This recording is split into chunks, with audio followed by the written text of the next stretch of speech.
नमस्कार साथियों, मैं राघवेंद्र सिंह। आज हम लेके आए हैं आपके लिए कक्षा 9 के मैथ में अध्याय नंबर 1, जिसका नाम है संख्या पद्धति। अगर हम बात करेंगे तो ये कक्षा 9 इसका अध्याय नंबर है 1। अध्याय 1 है।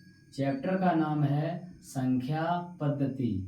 चैप्टर का नाम है संख्या पद्धति। क्या नाम है? संख्या पद्धति। संख्या पद्धति में हम क्या क्या पढ़ेंगे? संख्या पद्धति में हमें जानना है सबसे पहले क्या कि प्राकृतिक संख्याएं क्या होती हैं।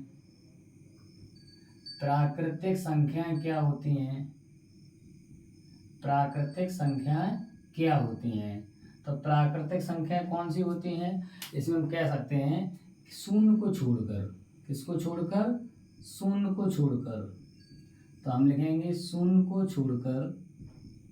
शून्य को छोड़कर सभी संख्याएं क्या? सभी संख्याएं क्या होती हैं? प्राकृतिक संख्याएं होती हैं। क्या होती हैं? प्राकृतिक संख्याएं होती हैं। प्राकृतिक संख्याएं हैं। जैसे अगर हम बात करें एग्जाम्पल की, तो एग्जाम्पल की बात करेंगे तो हम लिख सकते हैं 1, 2, 3, 4 डॉट डॉट। दूसरे नंबर पे आता है पूर्ण संख्याएं। पूर्ण संख्याएं कौन होती हैं? पूर्ण संख्याएं अगर जो प्राकृतिक संख्याएं हैं और उनमें हम एक काम करें क्या कि अगर हम 0 जोड़ दें तो वो सारी की सारी संख्याएं क्या कहलाती हैं? पूर्ण संख्याएं कहलाती हैं। वो सभी संख्याएं पूर्ण संख्याएं कहलाती हैं। अगर हम बात करें अगले पॉइंट की, तो अगर हम देखें पूर्णांक कितने होते हैं, तो पूर्णांक अगर हम देखें तो पूर्णांक मेरे पास में 2 होते हैं। कौन कौन? एक होता है जिसका नाम होता है धन पूर्णांक। एक होता है जिसका नाम होता है ऋण पूर्णांक। क्या नाम होता है? ऋण पूर्णांक होता है। धन पूर्णांक कहाँ से आएगा? जैसे प्राकृतिक संख्या है तो प्राकृतिक संख्याओं में हम क्या कहेंगे? जो प्राकृतिक संख्याएं होती हैं वो सभी हमारे क्या होते हैं? धन पूर्णांक होते हैं। अच्छा, जो धन पूर्णांक होते हैं उन्हीं में अगर हम माइनस लगा दें तो वो हमारे क्या हो जाते हैं? ऋण पूर्णांक हो जाते हैं। वो क्या हो जाते हैं? ऋण पूर्णांक हो जाते हैं। अब हम बात करेंगे परमेय संख्या की। अगर हम बात करें परमेय संख्या की कि परमेय संख्या क्या होती है, तो अगले पॉइंट की बात करें कि परमेय संख्या क्या? कि परमेय संख्या क्या है? परमेय संख्या अगर हम परमेय संख्या को देखें तो परमेय संख्या का मतलब होता है क्या कि जिन्हें हम P/Q के रूप में लिख सकें। जिन्हें, ये ऐसे नहीं, ऐसे लिखेंगे जिन संख्याओं को हम कह सकते हैं जिन संख्याओं को P/Q के रूप में लिखा जा सकता है।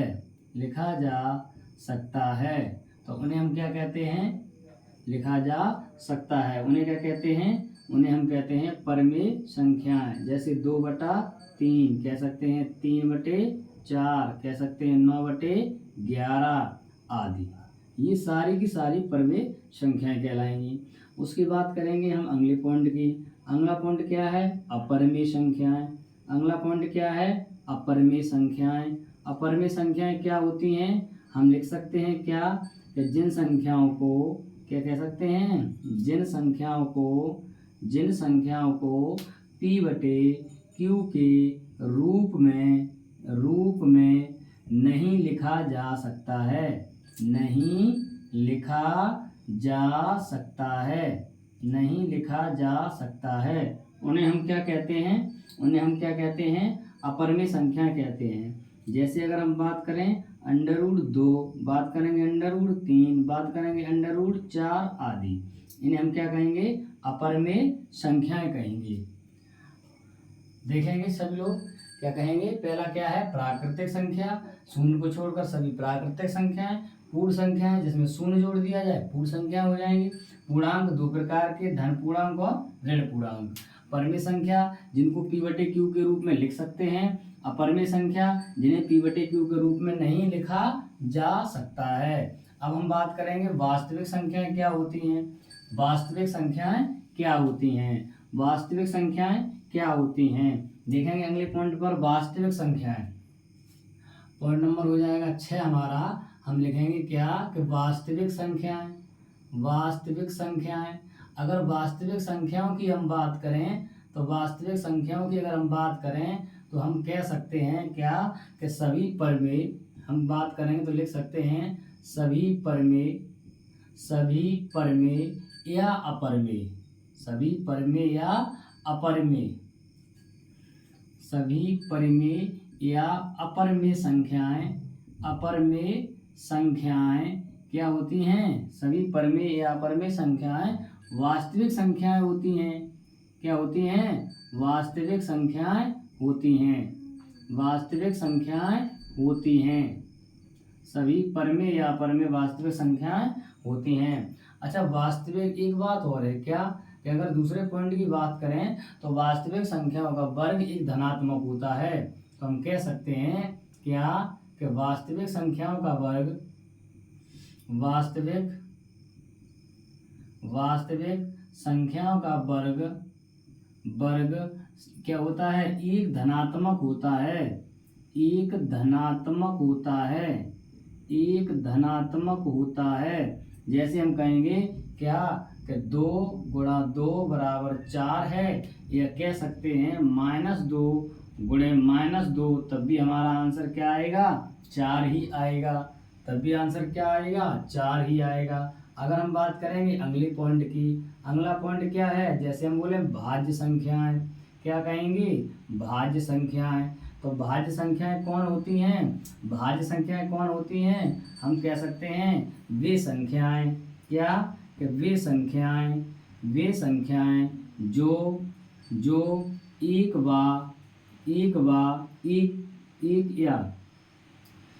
या स्वयं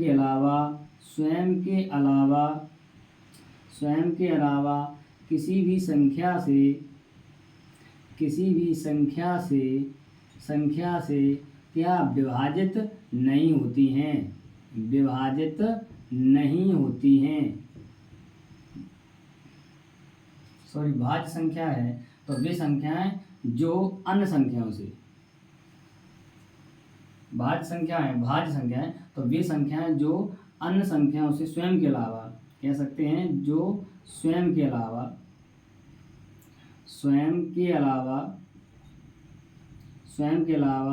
अन्य संख्याओं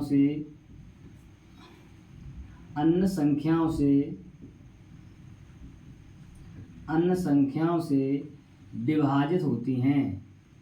अन्य संख्याओं से क्या होती हैं, विभाजित होती हैं।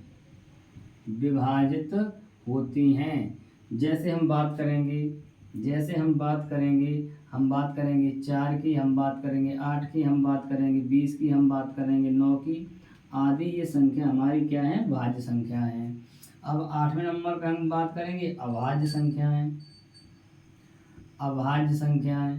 अभाज्य संख्याएं कितनी हैं, अभाज्य संख्याएं किन्हें कहते हैं, जो संख्या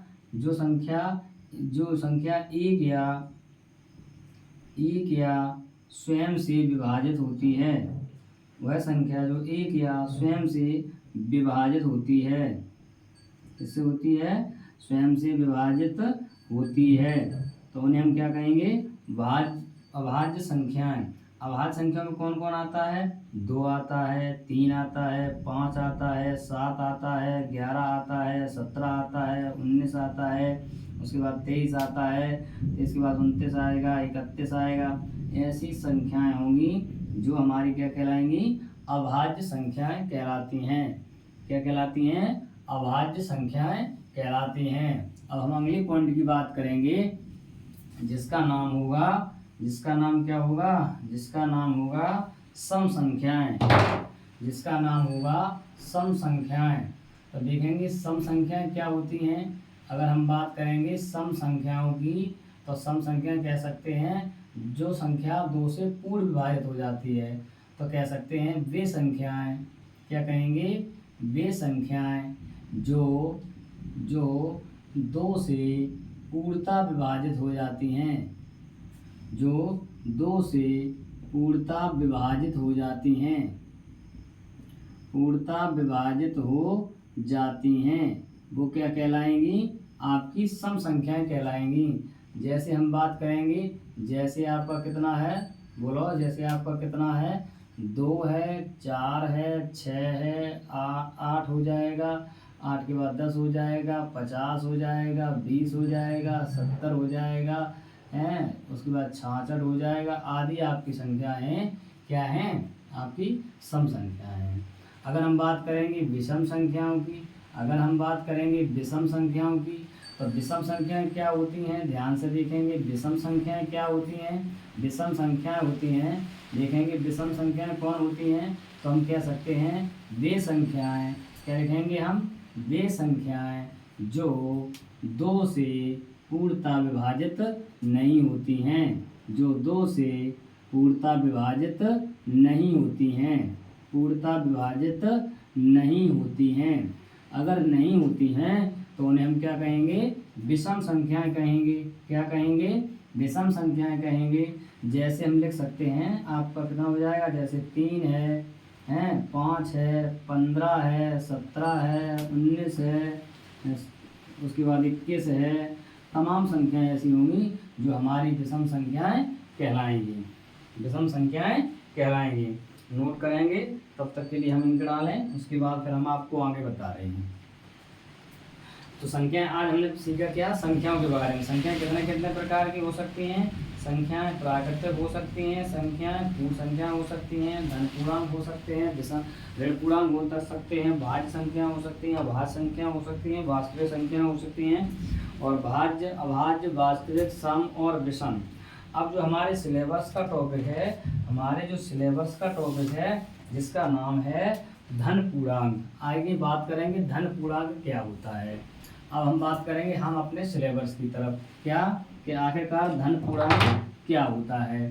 तो हमारे सिलेबस में अब आता है क्या? धन पूर्णांक। क्या आएगा? धन पूर्णांक। तो हम क्या पढ़ेंगे अब? धन पूर्णांक पढ़ेंगे कि धन पूर्णांक क्या होता है।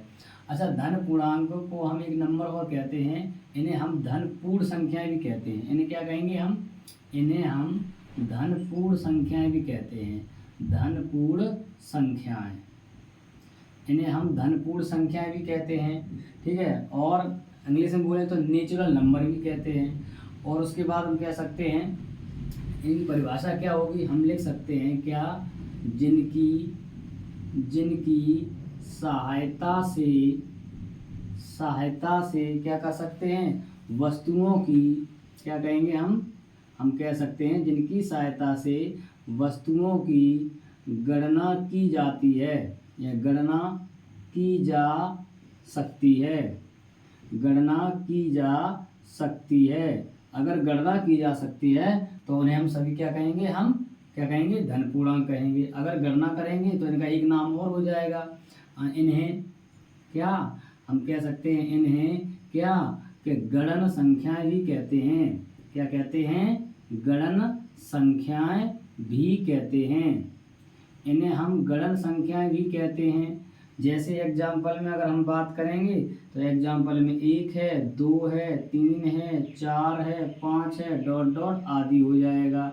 क्या है जाएगा? ये आपका हो जाएगा क्या? ये आपका क्या हो जाएगा? एग्जाम्पल हो जाएगा।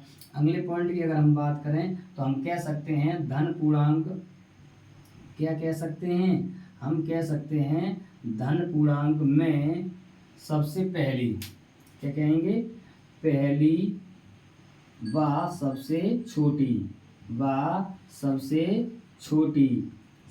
छोटी क्या है? संख्या कौन है? सबसे छोटी संख्या कौन है? सबसे छोटी संख्या 1 है। कौन है? 1 है। अब हम अगले पॉइंट में कह सकते हैं क्या कि यदि आपको संख्या 1, 2, 3, 4 डॉट डॉट धन पूर्णांक आपको समुच्चय के रूप में मिल रहे हैं। किसके रूप में? समुच्चय बोले तो सेट, समुच्चय के रूप में हों, समुच्चय में हों। अगर समुच्चय में हों तो हम क्या करेंगे? तो इसे तो इसे धन पूर्णांक का हम इन्हें समुच्च कहते हैं। क्या कहते हैं? धन पूर्णांक का इन्हें हम समुच्च कहते हैं। अगर समुच्च कहते हैं और धन पूर्णांक के समुच्च को हम किससे प्रदर्शित करते हैं? कैपिटल एन से प्रदर्शित करते हैं। किससे प्रदर्शित करते हैं? कैपिटल एन से प्रदर्शित करते हैं। अगर हम यहाँ पर लिखना चाहें तो हम लिख सकते हैं एन बराबर मंझला ब्रैकेट लगा देंगे, उसमें लिखेंगे 1 2 3 4 डॉट डॉट और ब्रैकेट कर देंगे बंद। तो ये हमारे हो जाएगी धन पूर्ण संख्याएं। क्या? धन पूर्णांक या धन पूर्ण संख्याएं, जिनकी सहायता से हम वस्तुओं की गणना करते हैं। इन्हें हम गण संख्या भी कहते हैं। जैसे हो जाएगा 1 2 3 4 5 6। जैसे हम कहेंगे मेरे पास एक मार्कर है, आपके पास एक पेन है, एक कॉपी है, ठीक है, इस तरीके से। और धन पूर्णांक में पहली सबसे और छोटी संख्या कितनी होती है? 1 होती है। यदि 1 2 3 4 धन पूर्णांक समुच्च सेट में हो तो इसे हम धन पूर्णांक का समुच्च कहते हैं और इसको हम एन से प्रदर्शित करते हैं। अगर लिखने की बात करें तो एन बराबर 1 2 3 4 डॉट डॉट हो जाएगा। अब चलते हैं क्वेश्चन की तरफ। क्वेश्चन क्या क्या कह रहा है? जैसे हमें क्या किया, एक एग्जाम्पल दे दिया और एक एग्जाम्पल में वो हमसे ये कह रहा है कि ये बताइए क्या कि इसमें हमें धन पूर्णांक निकाल के दिखाइए।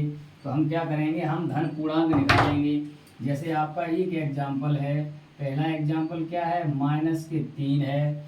इसमें दूसरा कह रहा है 4/7 है, फिर कह रहा है 6 - 8 है, फिर कह रहा है 8/2 है, फिर उसके बाद कह रहा है 3 × 6 यानी कि 6 है। उसके बाद कह रहा है -3 × -6 है। उसके बाद कह रहा है आपके पास में √3 है। आपको इसमें धन पूर्ण संख्या निकालने हैं। क्या निकालना है? धन पूर्णांक या धन पूर्ण संख्याएं चाहिए उसको, धन पूर्ण संख्याएं। अगर हम धन पूर्ण संख्या निकालेंगे तो ध्यान से देखिए क्या कि वे संख्याएं जो केवल कैसे हों? धन पूर्ण मतलब धन में, पॉजिटिव में हो। अब देखो सभी वास्तविक संख्याएं धन पूर्ण संख्या होती हैं, वो क्या नाम? पूर्णांक। यहाँ पर क्या करेंगे? 8 का भाग 2 में देंगे तो कितना आएगा? 4। 3 का गुणा 6 में करेंगे कितना आएगा? 18। -3 का गुणा -6 में करेंगे तब भी कितना आएगा? 18। बाकी की सभी संख्याएं क्या हैं? अलग अलग हैं। ये क्या है? ऋण पूर्णांक है, ये परमेय संख्या है। उसके बाद में ये अपरमेय संख्या है और ये क्या है? ये भी ऋण पूर्णांक हो जाएगा। तो इस तरीके से हमारी क्या 3 संख्या निकल के आई जो हमारी धन पूर्णांक संख्याएं हैं। अब हम बात करेंगे क्वेश्चन नंबर इसी के 2 की बात करेंगे। आपसे माना क्वेश्चन पूछा गया, ये बताइए क्या कि 20 से 40 के बीच क्या सम धन पूर्णांक बताओ। सम धन पूर्णांक बताओ। आपसे क्वेश्चन दूसरा ये आ गया है, तो दूसरा क्वेश्चन ये है, तो हम क्या करेंगे? सम धन पूर्णांक। सम धन पूर्णांक में क्या करेंगे? देखेंगे क्या 20 के बाद कौन सी संख्या आती है? 21। 21 कैसी होती है? हमारी विषम होती है।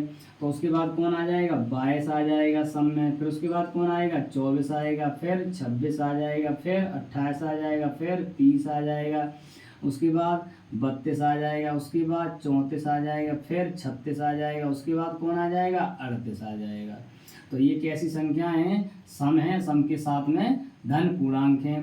अगर आपको इनकी संख्या बताए, पूछे कि संख्या कितनी होगी, तो 1 2 3 4 5 6 7 8 9, तो टोटल संख्या कितनी हो जाएगी? 9। जैसे उसने पूछ दिया, ये बताइए 20 और 40 के बीच में कितनी समधन पूर्णांक हैं? कितने समधन पूर्णांक हैं? तो हम लिख देंगे कितने हैं? 9 हैं। कितने हैं? 9 हैं।